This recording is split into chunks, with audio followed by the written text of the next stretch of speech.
My name's Caroline. I'm a journalist. I've got a two-part question here. Does Islam propagate acts of forgiveness?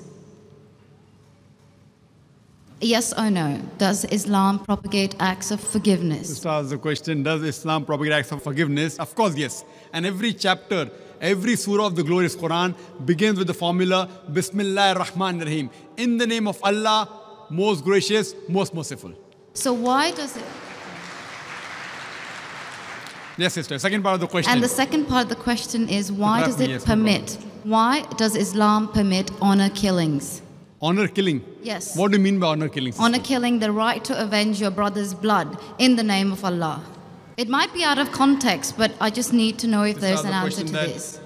If I get you mean honor killing means if someone kills any human being to take revenge? Yes.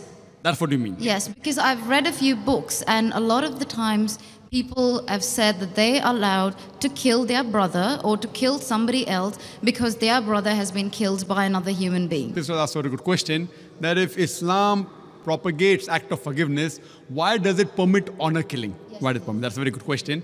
Sister, if you analyze this mention in the Quran, in Surah Baqarah, chapter number 2, verse number 178, the had penalty, the punishment of death, on the basis of qisas. And Allah also says in the Quran, in Surah Ma'idah, chapter number 5, verse number 32, if anyone kills any other human being, whether it be Muslim or non-Muslim, unless it be for murder or for creating mischief in the land, it is as though he has killed the whole of humanity. So as a general rule, if any human being kills any other human being, it is as though he has killed the whole of humanity, except under two circumstances. Unless it is for murder or for creating mischief in the land. Now, there are two exceptions where Islam gives permission where you can kill any other human being. Number one is, if that person has committed murder, which comes in your scope of question, honor killing. Number two is if he is creating fasad, corruption in this land. Again, this is not compulsory.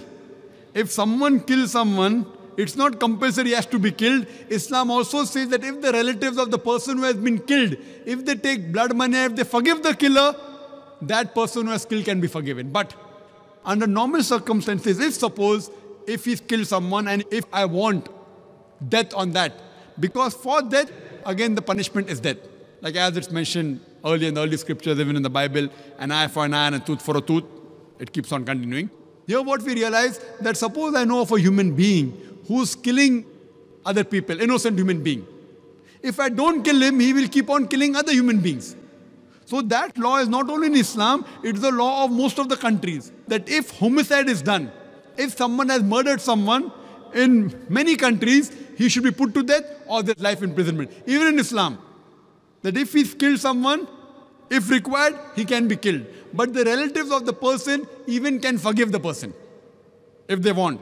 If they want, they can forgive the murderer. But if they want that he should be put to death, then he'll be put to death. And the second case where a person can be killed is if he's causing corruption in the land. For example, if someone is committing rape.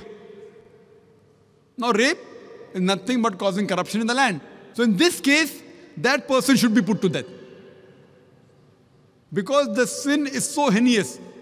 It is such a big crime that there is no other punishment but death penalty. And I have asked this to many non-Muslims, that God forbid, if someone rapes your mother, and if you are made the judge, and if the rapist is brought in front of you, what punishment will you give him? And 100% of the non-Muslims, they told me that we will put him to death. Some went to the extreme of saying we will torture him to death. So why these double standards? You know, in America, which happens to be one of the most advanced countries in the world, according to the FBI statistics, in 1990, every day on average, 1,756 cases of rape took place. According to 1996 statistics, US Department of Justice, every day 2,713 cases of rape took place. 1990, 1,756.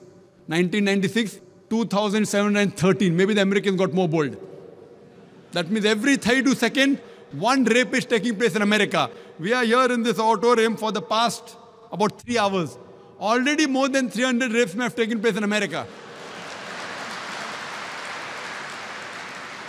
So Islam has a system of hijab, which I mentioned in my talk.